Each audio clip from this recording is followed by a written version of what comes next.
Bapak Ibu Saudara, kita pasti setuju bahwa hidup kita sebagai anak-anak Tuhan atau sebagai orang Kristen haruslah menjadi berkat bagi sesama, khususnya bagi mereka yang belum percaya kepada Kristus. Saudara, kita pasti setuju bahwa sebagai anak-anak Tuhan, hidup kita harus menjadi kesaksian bagi mereka yang belum percaya. Saudara, kita sering dicerca dengan kalimat-kalimat seperti, ayo jadi orang Kristen yang baik, ayo jadi saksi melalui sikap hidup kita untuk menjangkau orang-orang yang belum percaya.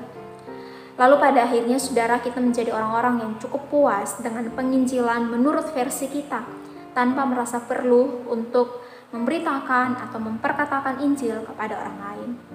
Saudara, saya juga dulu pernah berpikir demikian.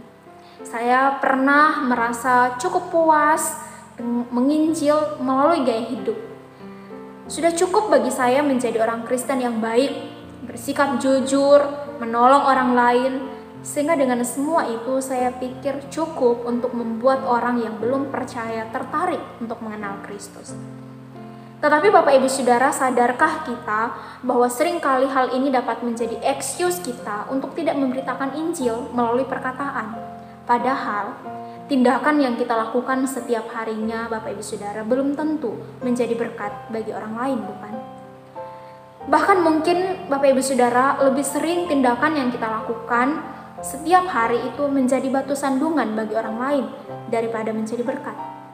Jangankan menarik orang untuk percaya, jangan-jangan hidup kita malah membuat orang menjauh dari Tuhan karena hidup kita yang tidak mencerminkan Kristus.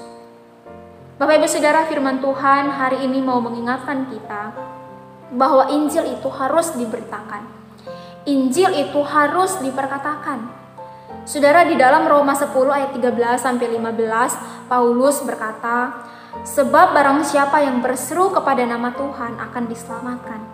Tetapi bagaimana mereka dapat berseru kepadanya jika mereka tidak percaya kepada Dia? Bagaimana mereka dapat percaya kepada Dia jika mereka tidak mendengar tentang Dia? Bagaimana mereka mendengar tentang Dia jika tidak ada yang memberitakannya? Dan bagaimana mereka dapat memberitakannya jika mereka tidak diutus? Seperti ada tertulis, betapa indahnya kedatangan mereka yang membawa kabar baik. Bapak Ibu Saudara, Injil itu harus diberitakan dengan kata-kata.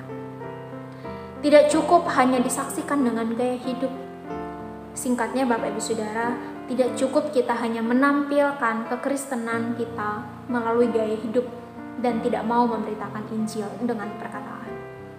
Bukankah Paulus juga pernah mengatakan di bagian suratnya yang lain bahwa iman timbul dari pendengaran akan firman Allah?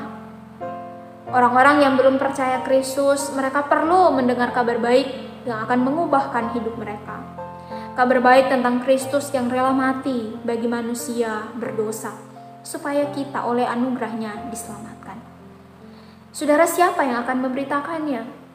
Bapak Ibu Saudara dan saya yang telah menerima keselamatan itu.